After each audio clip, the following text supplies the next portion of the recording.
I came home to find the HOA building a bridge right through my private land. No permission, no warning. But instead of fighting them head on, I let them finish. Why? Because their bridge to power would soon become my path to millions. And they never saw it coming.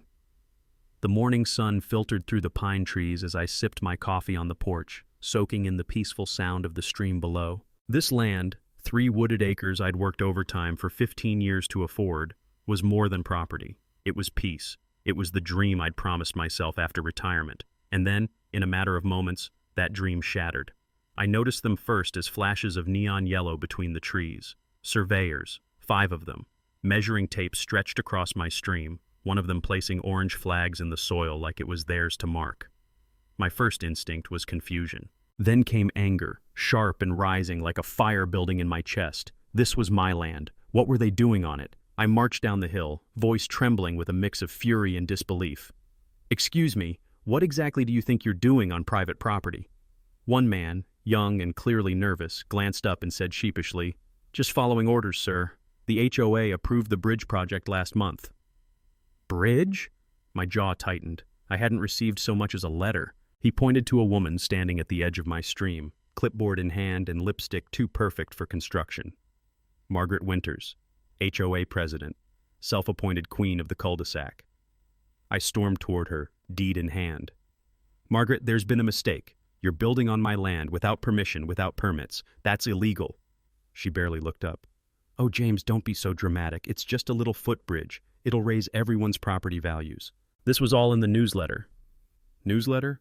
I never got any newsletter, and no one had come to me for permission. I held up the deed, highlighting the boundary lines in bold ink. "This stream and the land around it is mine. There's no easement, no access granted. You're trespassing." Margaret's response? A tight smile and a dismissive wave. "We've already allocated the funds. Construction starts tomorrow. You'll see. It'll be lovely." I stood there, stunned, as she turned her back and strutted away, the sounds of hammers and voices echoing behind her. That bridge wasn't just a structure. It was a violation, not just of my land, but of basic respect and decency. I hadn't agreed to this. I hadn't been asked. And yet, they acted like I was the problem. I, the owner, the one being trespassed upon. In that moment, something shifted inside me.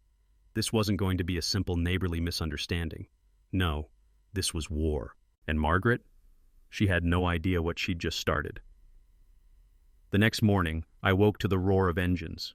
Through my window, floodlights illuminated the stream bed like a construction site at midnight. Heavy equipment had arrived before sunrise. An excavator clawed into the damp earth, ripping into the stream bank as if it belonged to someone else. Concrete footings were already being poured. And there, overseeing it all, was Margaret, standing smugly at the edge of my property with a thermos in one hand and that same clipboard in the other, as if she were leading a military operation. I rushed outside with the cease and desist letter Sophia had drafted, legal, notarized, and signed by me. When I handed it to the foreman, he wouldn't meet my eyes. "We're just following orders, sir," he mumbled. By week's end, 2 bridge supports were already embedded in my land. Neighbors started showing up, not to support me, but to gawk. They stood near the stream like tourists admiring a monument. Some waved, some turned away when I looked at them. One woman from the next block over muttered loud enough for me to hear, "Some people don't understand the meaning of community." Then the letters started. My mailbox overflowed with them, angry notes written in all caps and thick Sharpie. "Stop blocking progress. Selfish. Think about the neighborhood." Margaret had weaponized the neighborhood against me. Families that once waved while walking their dogs now crossed the street when they saw me. At the grocery store, I caught snippets of whispered conversations as carts passed. "He's suing the HOA. He's trying to stop the bridge. He just wants attention." And then came the graffiti. The word "selfish" was spray-painted across my mailbox in red. I scrubbed it off with shaking hands, my heart pounding, not from exertion, but from the weight of it all. This was no longer a disagreement over a bridge. This was a campaign, a full-on character assassination, and it was working. Sophia called that night. "This is classic isolation tactics," she said. "They're trying to make you the villain so no one will listen when you speak the truth." I nodded silently. She was right. So, I took her advice. I didn't shout back. I didn't post online. I documented everything. I installed security cameras around the property. I kept a log. Every concrete pour, every new support beam, every time Margaret led a group of neighbors along the stream, gesturing at my land like she already owned it. One morning I overheard her tell a neighbor, "Imagine walking your kids straight through to the park without that long detour, if only some people weren't so difficult." Difficult. That was how she saw me. And yet no one asked how I felt. No one came to ask why I objected. They just accepted her version, that I was a holdout, a crank, a stubborn man who refused to share. But it wasn't about sharing. It was about being steamrolled. It was about dignity. About the principle that you don't just take from someone because it's convenient. You ask. You respect boundaries, literal and otherwise. That night, I sat alone on my back porch, staring at the half-built bridge silhouetted against the stars. I had never felt so unwelcome in my own neighborhood, so utterly alone. The silence was heavy, broken only by the sound of my stream, now redirected by concrete and steel. They thought they were winning, but they had no idea that behind the scenes, I was gathering something far more powerful than permission, proof. For days I had felt like I was losing ground, literally and figuratively. But then, something caught my eye. It started with a small orange marker, barely visible, staked near the far edge of my property line. Then I noticed another one, and another. County surveyor tags, and they weren't where they should have been, at least not according to the official maps I had reviewed 100 times. My heart started to race, not with fear this time, but with something I hadn't felt in weeks. Hope. I dusted off the original documents from the file cabinet in my study, the full property deed, topographical maps, legal surveys. The old ones Margaret and her board had likely used to justify their illegal bridge were outdated by nearly 2 decades. I needed answers, real ones. So I called in Paul Givens, a licensed surveyor and a friend of Sophia's. 2 days later, he walked the perimeter of my land with measuring equipment, aerial imagery, and GPS gear. I followed behind like a student waiting for the results of an exam. After 3 hours, Paul looked up from his clipboard and said the words I'd been praying to hear. "James, the bridge isn't just on your land. It's 12 feet deeper into your property than they realize." My knees nearly buckled. "They've gone past the HOA's alleged easement, past the stream. They're actually building a major structure across land that's indisputably yours," he continued. "And that's not just trespassing, that's liability." I couldn't stop smiling. Armed with Paul's report, I marched to Margaret's house the next morning. My hands no longer trembled. I had documentation. I had facts. And for the first time, I had leverage. She answered the door with a forced smile, clearly not expecting a visit. "I just wanted to let you know," I said, handing her the folder. "You're not just trespassing. You're 12 feet over the property line. Here's the updated survey. Certified, time-stamped, and filed with the county." Her smile faded. "That bridge of yours?" I added. "It's now subject to private land laws, and you don't have a permit, or my permission." She scanned the pages, jaw tightening. "Surveys can be interpreted differently," she said coldly. "The board already approved the project." "You approved it using a 20-year-old map," I said, my voice calm but resolute. "This is a new one, and it holds up in court." She tried to wave it away, but I didn't let her. "Oh, and one more thing," I added, almost as an afterthought. "I spoke with Emily Richardson from the County Environmental Office. Turns out this little stream you've been building across? Protected watershed, special permits required, and I don't see any hanging from your job site." For the first time since this mess began, Margaret had no words. That afternoon, Emily confirmed everything. No permits, no soil analysis, no notification. "If the construction continues, we'll have to file a violation report with the EPA and Zoning Commission." My heart beat faster, not from anxiety but from the thrill of fighting back the right way. By sundown, the HOA's golden project had become a legal nightmare. I installed more cameras, collected more footage, cataloged every inch of rebar, every concrete pour, every act of trespass. No more shouting matches, no more pleading. I let Margaret and her crew dig their own hole, one legal misstep at a time.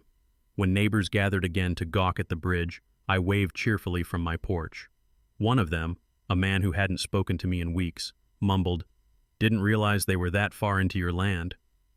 "Oh, they are," I said, "and they're going to learn just how much that mistake costs." It wasn't just a bridge anymore, it was leverage, and every foot of it sat squarely on my land. The community had cast me as the stubborn villain. But now Now I had something stronger than popularity. I had the truth.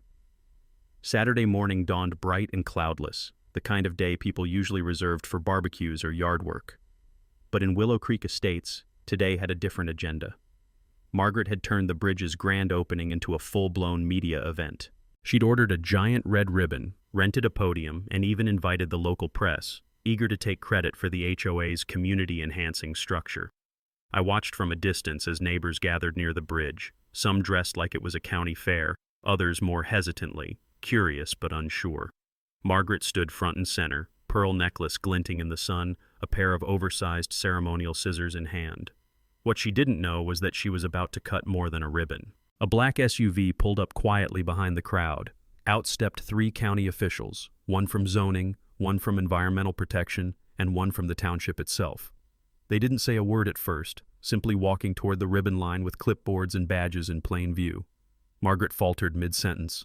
"I'd like to welcome everyone to this monumental moment, uniting our neighborhood with a beautiful bridge to our park." "Ma'am," the zoning officer interrupted politely, "we need to speak with you about this structure." The cameras clicked. The crowd fell silent. Margaret blinked. "Excuse me?" "We're here to investigate multiple complaints of unpermitted construction, environmental violations, and unauthorized use of private land." She looked like someone had slapped her with a legal textbook. I stepped forward then, holding a binder of documents. "If I may," I said, addressing the officials, "this is a certified copy of my property survey, clearly showing the bridge sits 12 feet inside my land. Here are photos documenting every phase of construction. These," I handed them over, "are cease and desist letters sent weeks ago.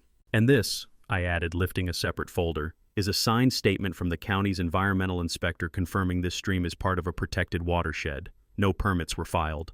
Gasps rippled through the crowd. Margaret tried to speak. "This bridge is for the community. He's just being difficult." But her voice was drowned out as the environmental officer spoke. "Ma'am, protected land cannot be altered without proper evaluation, impact reports, and permit approval. Your project violates several statutes. We're issuing a stop work order, effective immediately." The red ribbon never got cut. Instead, a bright orange "Stop Work Violation" sign was zip-tied to it in full view of the cameras. A reporter stepped closer, voice sharp with curiosity.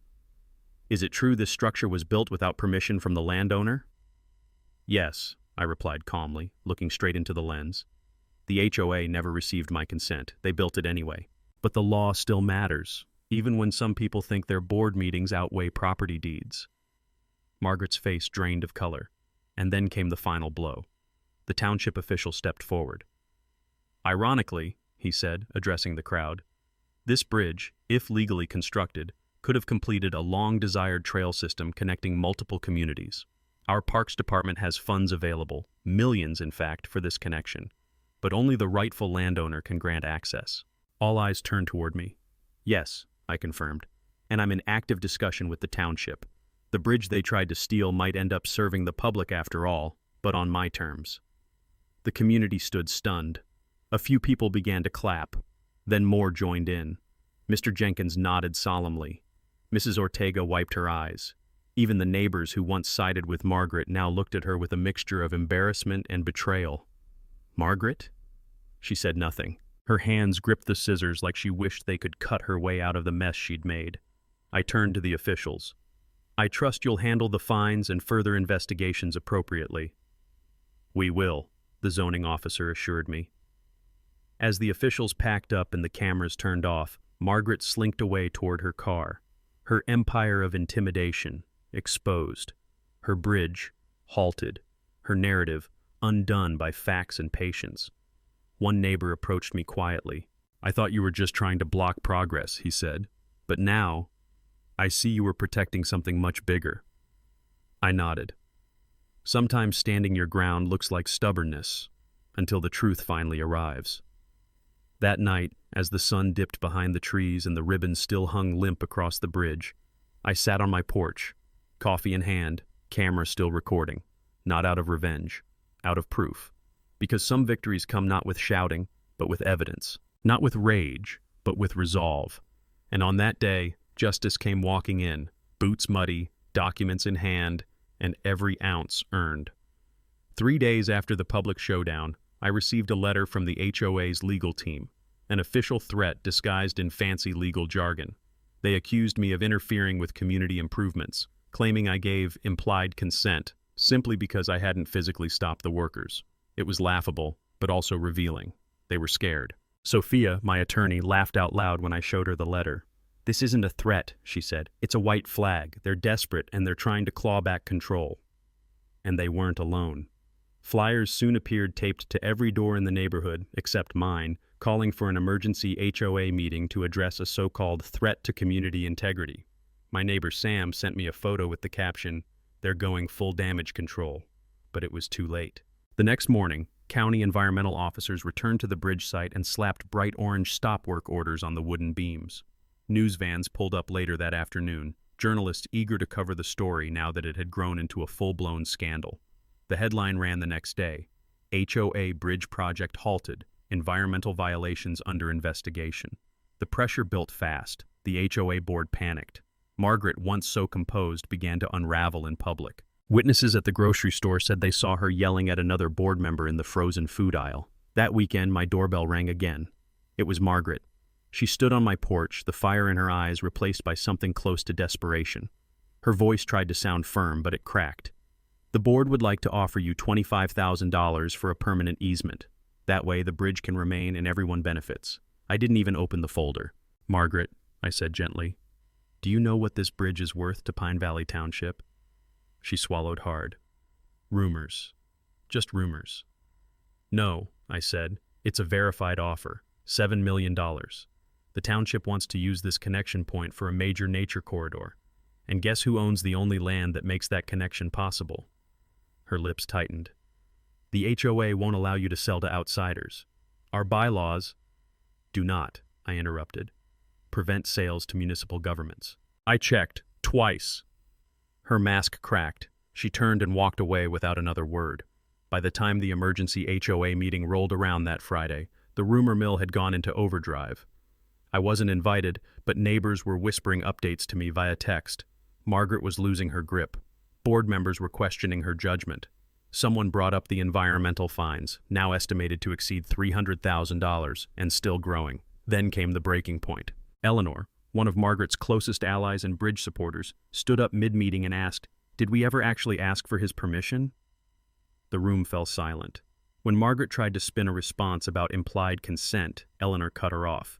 "That's not legal, that's not right, and I won't be a part of this." She walked out. Others followed. By Monday morning, 4 board members had resigned. Margaret herself stepped down before the week was over, her resignation quietly posted on the HOA website with no fanfare, no apology. In her place, the community elected Ted, a quiet man with a background in city planning and a long-standing reputation for fairness. One of his first acts as interim president was to launch a full audit of the HOA's finances and decision-making processes. Transparency, he said, would be the new cornerstone of Willow Creek Estates. When I attended the next public HOA meeting, this time as a guest of honor, not an accused villain, I stood before my neighbors and reminded them of one thing. This was never about revenge, I said. It was about respect, for property, for process, and for the people who call this place home. A long pause followed. Then they clapped. The house of cards had collapsed, and in its place something better was finally taking root. 3 weeks after the dust settled, I walked my property for what might have been the 100th time. Only this time, I wasn't searching for violations, trespassers, or construction messes. I was simply walking to enjoy the land. The air was fresh, the stream was flowing clearly again, and a few early spring wildflowers had begun to bloom near the banks. The same land that had once symbolized frustration and betrayal was now something else entirely, a symbol of restoration and community healing. The township had finalized the purchase, $7.8 million, with a generous portion placed into a conservation trust to protect the land and build educational programs around wetland preservation. The illegal bridge had been dismantled, and plans were already underway to replace it with a proper pedestrian crossing that respected environmental codes and invited the public to explore nature, not destroy it. But the real transformation wasn't just on the land, it was within the community. At the dedication ceremony for the new Willow Creek Nature Corridor, I stood beside Ted, the newly elected HOA president, and several of the neighbors who had once kept their distance or even participated in Margaret's smear campaign. They didn't just attend, they volunteered, helped plant trees, and brought baked goods for the kids who came with their families. One by one, those who had once avoided eye contact began approaching me with words I never expected. "I'm sorry. I didn't know the full story. Thank you for standing your ground." Eleanor was the first. She came over with a tray of lemon bars and quietly said, "You were right to fight. We all see that now." Even Margaret surprisingly returned one afternoon. No entourage, no clipboard, just her. She approached slowly, her face drawn with humility. "I was wrong," she said simply. "I let power and pride get in the way of what was right." It wasn't a full apology, but it didn't need to be. Her words were enough. We both understood the weight of what had happened and what it had cost. And in that quiet moment, I let go of the resentment I had carried for so long. The town changed too. With the new trail system in place, families from all over began visiting Willow Creek. Small shops opened nearby. Local kids led nature walks during summer break. The once divided community had a new shared identity, one rooted in stewardship, not control. At the first HOA meeting under the new leadership, I was asked to speak, not to testify, not to defend myself, but to share what I'd learned. I stood at the same podium Margaret once claimed with arrogance and said, "This isn't just about a bridge. It's about remembering why we choose to live in communities, to look out for one another, not tear each other down, to preserve what's good, not grab what doesn't belong to us." I didn't fight to win. I fought to be heard. The applause that followed wasn't loud. It was gentle, affirming, like a collective sigh of relief that maybe, just maybe, we were turning the page. The greatest victories aren't always the loudest. Sometimes they're found in the silence that follows a long battle, when peace finally settles in and you realize you've helped build something lasting, something better than what was there before. And sometimes, healing doesn't come from winning. It comes from knowing you didn't give up when it mattered most. Sometimes life gives you battles you never asked for, but it's in those unexpected storms that you discover who you truly are. When I first bought this property, all I wanted was peace. A quiet stream, a patch of forest, and space to breathe. I didn't plan to fight a neighborhood war, confront corruption, or go head-to-head with a powerful HOA. I certainly didn't expect to be the subject of gossip, slander, and intimidation. But when someone tries to take what's yours, what you've worked for, sacrificed for, you have two choices. You either step aside or you stand up. I stood up. And through it all, I learned something far more valuable than what was in any deed or appraisal. I learned that your voice, however small it might feel, matters. That truth has a quiet kind of power. It doesn't always roar, but it always resonates. What began as a fight to save my land ended as something much larger, a movement that shifted the culture of an entire neighborhood. The bridge they built to walk over me became a path that lifted our community up. The structure meant to symbolize control was transformed into a symbol of unity and conservation. And the group that once ruled by fear now sits at the table, listening, cooperating, and respecting the very people they once tried to silence. That's the beauty of standing firm, not in anger, but in purpose. You don't just protect what's yours, you inspire others to do the same. I've come to realize that the most lasting legacies aren't made through loud victories or grand speeches. They're built in the quiet persistence of doing what's right, day after day, even when no one's watching. They're formed in moments of grace, when you choose dignity over revenge, clarity over chaos, and that's a lesson worth passing on. To anyone listening, especially those in their golden years, know this. You are never too old, too tired, or too outnumbered to make a difference. You've lived through decades of change, seen the rise and fall of leaders, the birth of movements, and the resilience of ordinary people. Your wisdom is your greatest asset. Use it to challenge injustice, protect your peace, and guide those who may not yet know how strong they are.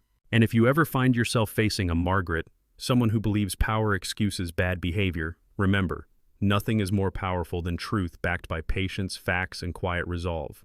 In the end, I didn't just get a legal victory or a financial windfall. I got something far more meaningful, the chance to leave something behind, a nature corridor, a better HOA, and a neighborhood reminded of what community truly means. I often think about the final moment, standing by the newly installed sign that read, Willow Creek Nature Corridor, where community and conservation meet.